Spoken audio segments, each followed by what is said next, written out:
pulled out its remaining personnel as Yemen further descends into chaos. Yemen's forces are battling both al-Qaeda and an affiliate of ISIS that claimed responsibility for a series of suicide bombings in the past few days.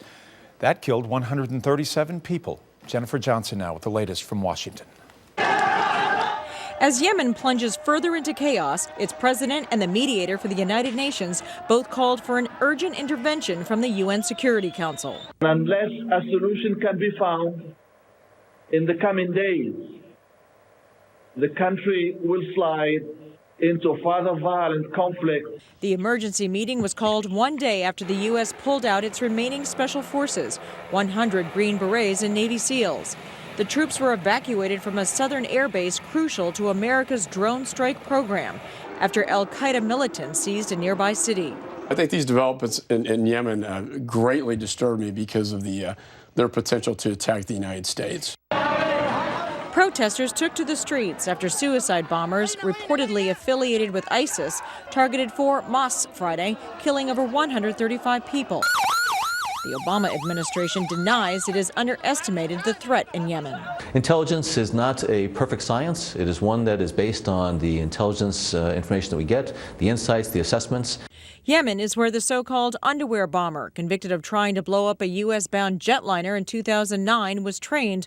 Also, the Charlie Hebdo shooters in Paris. Jennifer Johnson, NBC News, Washington. Egyptian authorities say a German tourist was killed today by a shark attack. It happened along the Red Sea coast, where the shark bit the man's leg off at the knee. An official says the victim was a 52-year-old man, and an investigation into the attack is underway. Shortly after the attack, patrols were seen in front of the resort where the attack occurred.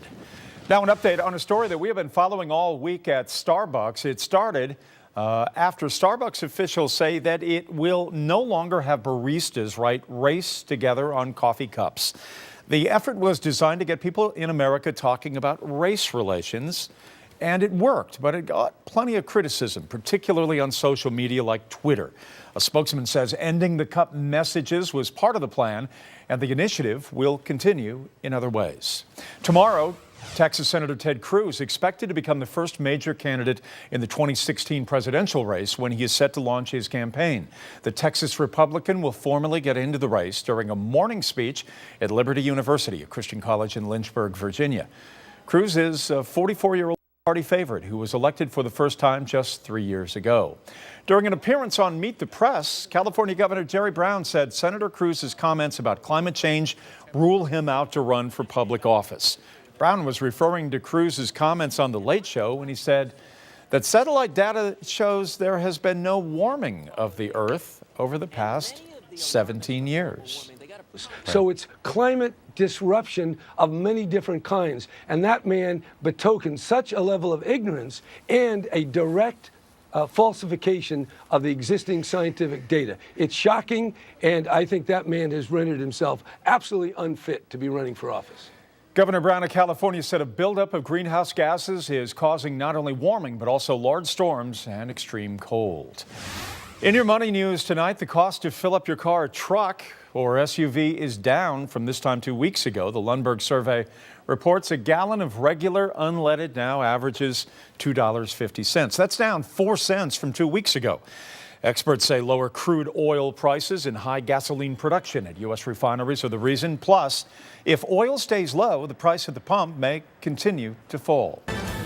Tomorrow marks the first full day of jury deliberations in the APS cheating trial. The jury received the case Thursday, but has Fridays off. The jury is deciding the fate of 12 former APS educators. The most serious charge they face is racketeering and could each face up to 20 years on that charge alone. Tonight, we've learned 4 students from the prestigious Ron Clark Academy are in Washington, D.C. They are winners of a national math challenge last year. They are to be honored as guests tomorrow at the White House Science Fair. The event features extraordinary science projects and experiments from some of America's most innovative students. And according to the White House website, meet 6 young Atlanta students who make up a rookie-first robotics team from Atlanta. They range from 10 to 18 years of age, and they are the first in the state to participate as a group from the state's foster care system. Congratulations to all those kids. A busy box office weekend as a follow-up movie takes top honors, and The gunman misses the mark. And despite a steady rain, spirits not dampened for thousands of runners taking to the streets of Atlanta. We will take a closer look. Julie? You know, the rain picked up after the marathon, so that was some good news, but we're continuing to see it fall this evening, and we will continue to see it in the morning as well as the kids head off to school and you head off to work, looking at 50 degrees with rain. Probably not going to see a break until the ride home. I'm tracking your forecast when we come back.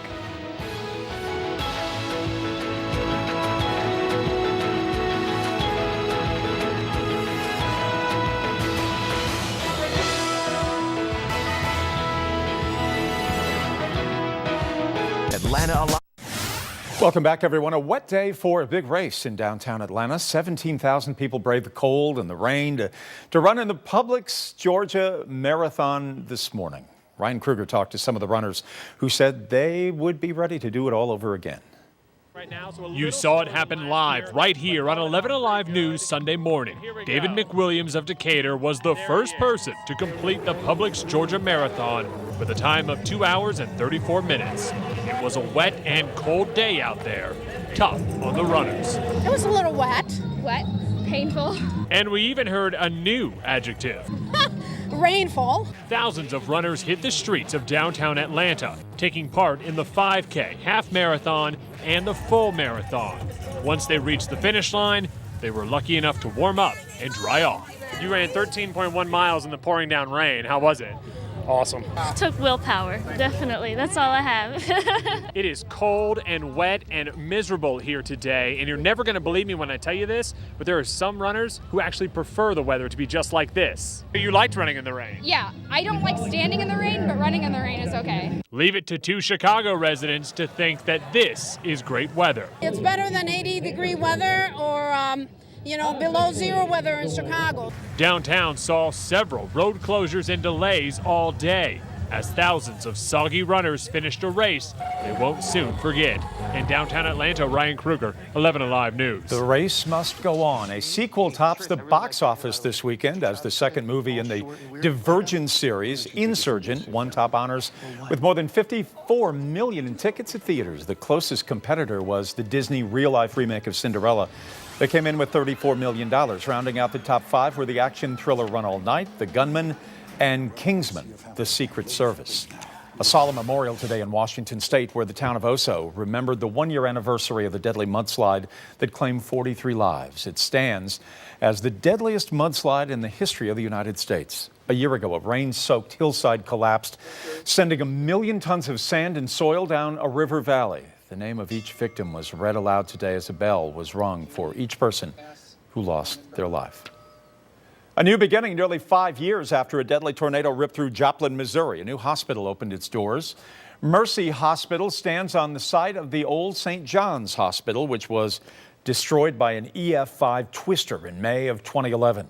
More than 160 people were killed when the tornado hit Joplin in May of that year.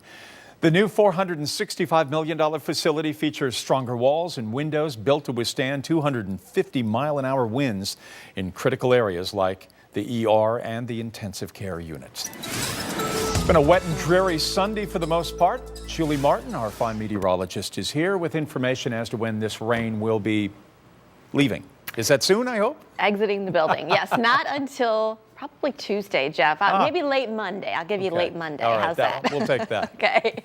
We have 56 degrees right now, still raining out there. Those winds out of the east around 14. Not the nicest of days out there. You saw all the runners just getting soaked during the Georgia Marathon this morning. Temperatures really didn't change that much all day long. We hit a high of 58 degrees and our low was 54 degrees. So there you have it. And here we have more rain coming through the area, and we can expect this to continue into the overnight and the morning hours here in the Atlanta metro. Right now, just some rain showers coming through Atlanta itself up toward Alpharetta, Villa Rica, all along I-20 and then out I-20 heading eastbound as well. We've actually seen some of the heavier pockets of rain off to the south of us, and Macon getting hit pretty hard right now with some heavy rain as well. Nothing severe with this. This is just a rain system coming through the area, and we're not going to have to worry about any storms with this, but nonetheless, we are going to pick up quite a bit more rain by the time it's all said and done. Now, here in Atlanta, we did pick up officially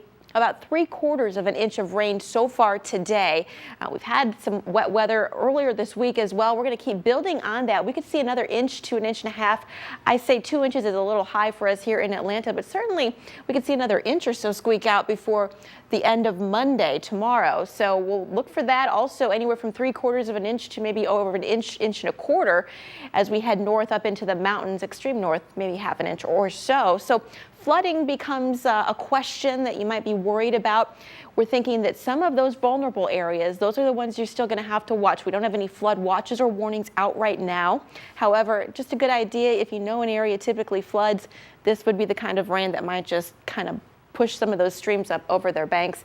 6 on the wazometer tomorrow. We have 60 degrees your high, 49 your low. Conditions will improve by Tuesday, as I mentioned, but we'll have to deal with more rain and watch out for those flooding areas before we get that break. So starting things off on Monday morning as you head off to school or work, looking at rain, moderate rain, 49 degrees. We'll see that rain stick around as we hit lunchtime at around 56 degrees, warming up to around 60. So temperatures are still going to be a little bit cooler than average for tomorrow. Let's track out your forecast then, and you'll notice basically this rain just not going anywhere. It is stubborn, just hanging on here, 8:30 in the morning, and then we'll see it finally start to break up a little bit after 12, 1 o'clock tomorrow. Really start to clear out for your ride home tomorrow evening, and then Tuesday looks very nice. We have high pressure moving in, and it should be probably one of the nicer days of next week. So here's your 7-day outlook. Again, we'll have that rain tomorrow, the break, and 60s on Tuesday. Wednesday, not a bad day either. We'll hit 67 degrees. I do have a 20% chance of rain late Wednesday into Thursday out ahead of our next cold front. Now, this cold front could trigger some showers, even some thunderstorms. We're going to have to keep an eye on that. Same goes for Friday as well. Next weekend looking pretty good, though, although temperatures are going to be a little bit cooler as we look forward beyond our 7-day forecast and our 11-day look ahead. You'll notice the sun returning. Again, next weekend looks pretty nice with some cooler temperatures. But for now, we'll have to take these March showers, and you know, this is the first weekend of spring, Jeff, and we are certainly experiencing some spring weather. That we are. Thank you, Julie. Registration, by the way, for the 46th annual AJC Peachtree Road Race is now open. You can register until 11:59 p.m. tonight. It is a lottery, and race officials say that runners are going to be selected at random. Entry into the 10K is $35 for Atlanta Track Club members and $38 for the public, plus online processing fees. All right, coming up in sports, a short day of work for the Hawks head coach. He got tossed. We'll show you what he was mad about. David Wilkinson has all your sports coming up after the break.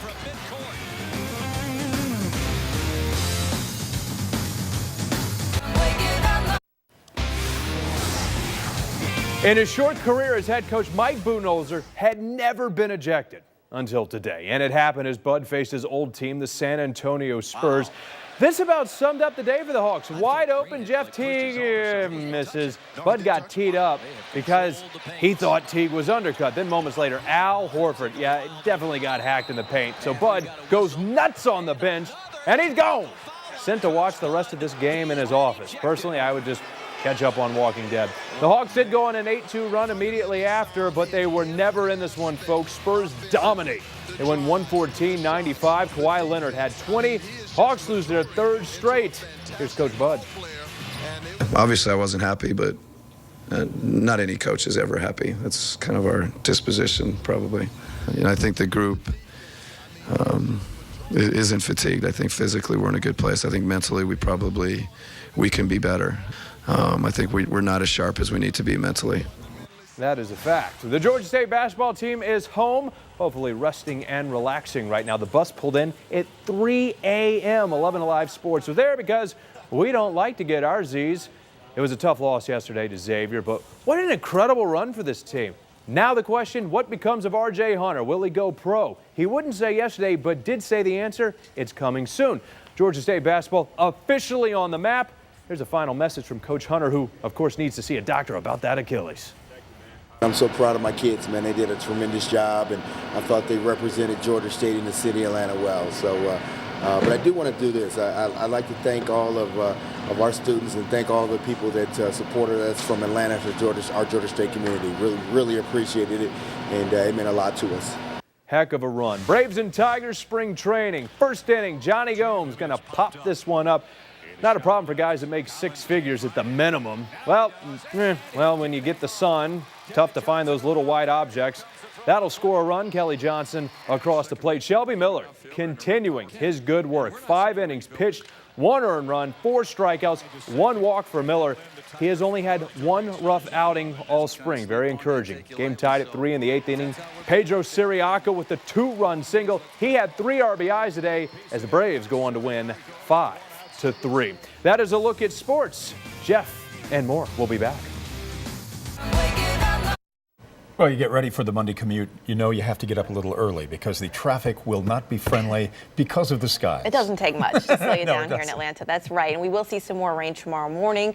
In fact, tomorrow afternoon as well. Probably not moving out completely until late Monday. Tuesday looks good. And then we've got another round coming likely Thursday and through Friday. We could see a couple thunderstorms as well. So spring-like weather, that's for sure. Yeah, it doesn't look good, does it? I mean, we're looking at all of this week. But look ahead to next weekend. It gets better. We have to wait until until next weekend. That's troubling. All Always right. a silver lining. All right, Julie, thank you. That's it for us for now. David, thank you for your good work tonight. Thank you, sir. Pleasure to be aboard your train. We're glad to have you here.